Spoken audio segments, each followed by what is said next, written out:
Hello everyone, welcome back to our class, and for today let's learn about memory. So memory is one of the functions of the brain wherein we use it every day. So you know your name because of memory, definitely.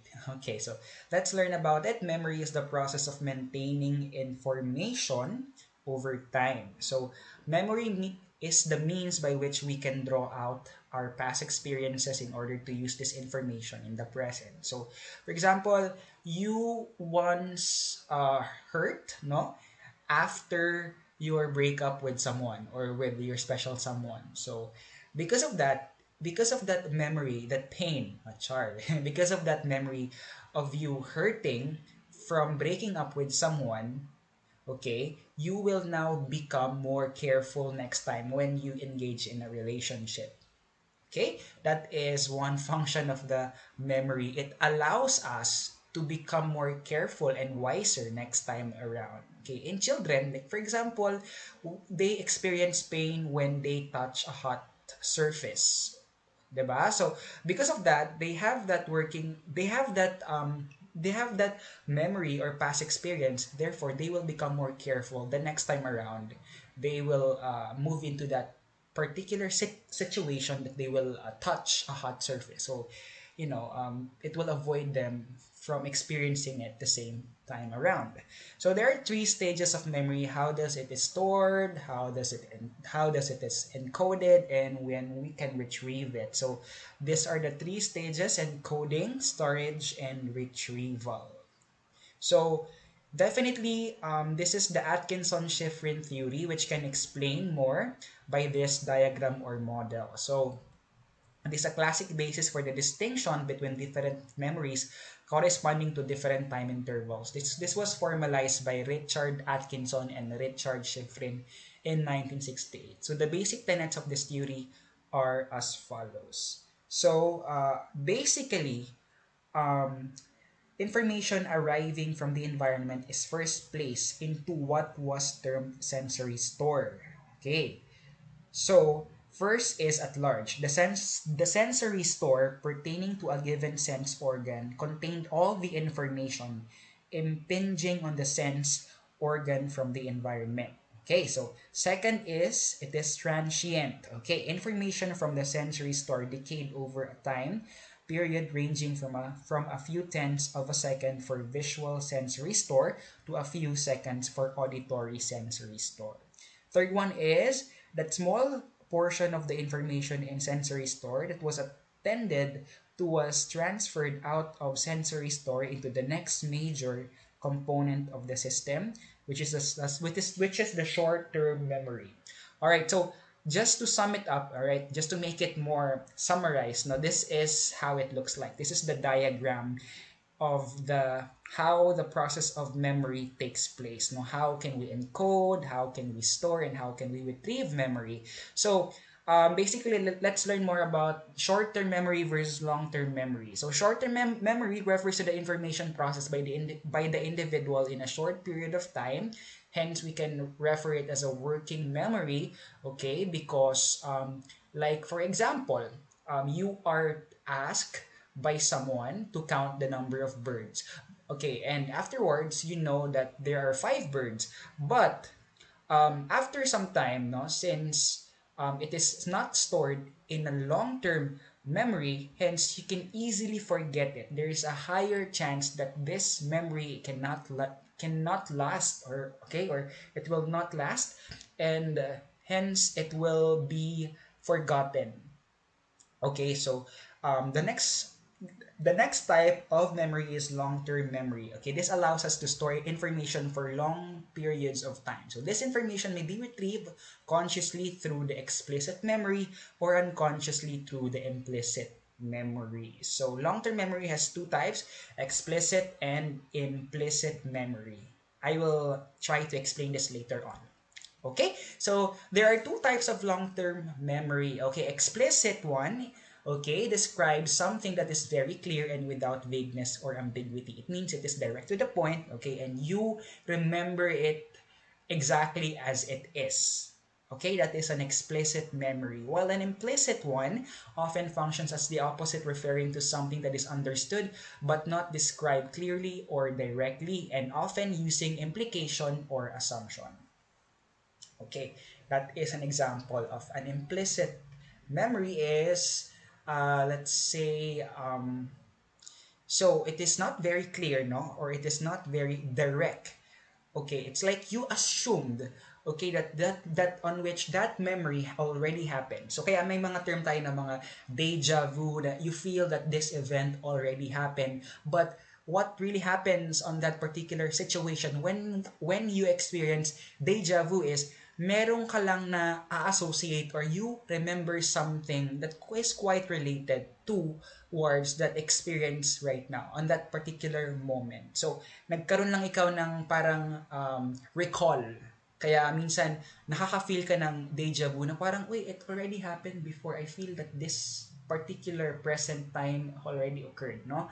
So, okay, our brain is really complex and there's a lot of wonders on how does the function of the brain can really improve over time, no? So, ganon. So, ang daming mysteries pa yet to be discovered in physiological part of our body, which is, of course, the brain. Okay, so we have short-term memory store and long-term memory store. Okay, there are different memories for different kinds of information.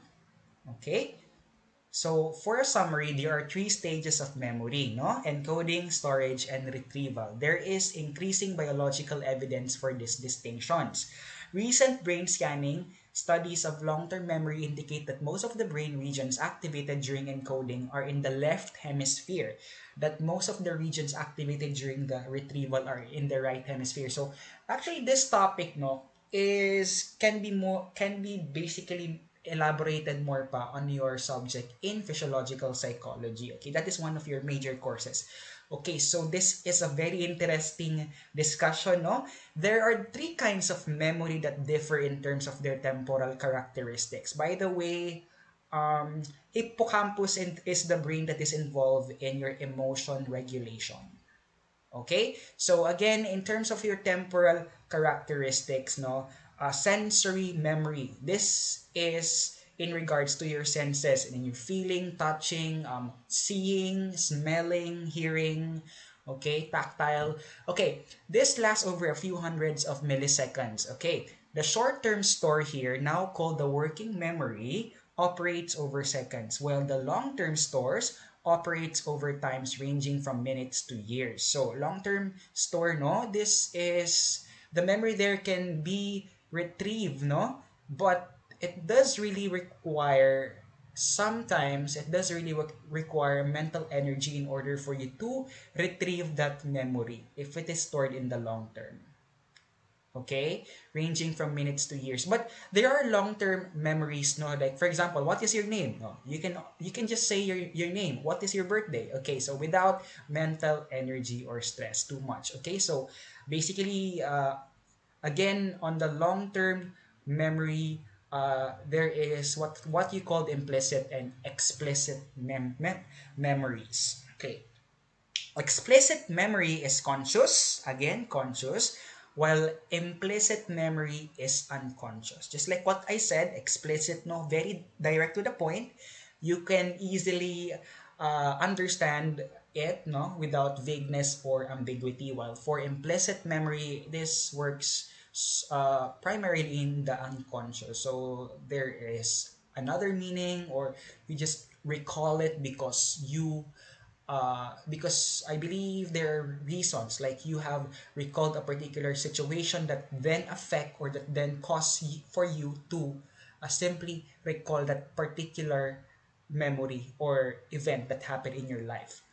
Okay, so uh, this is the table, okay, of how does our sensory short-term memory and long-term memory work. So there is a period there, the time, and how does it being encoded and the transfer size. So I hope you can review this later on for you to easily differentiate, okay, these types of memory. Okay, next one.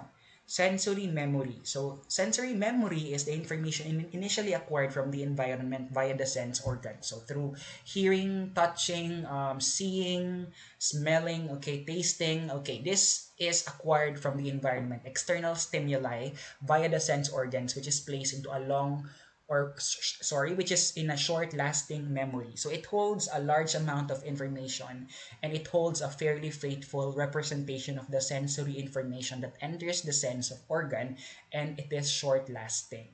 So madali lang siya nawawala. Like for example, you smelled something nice. Like your perfume is really smells nice, no?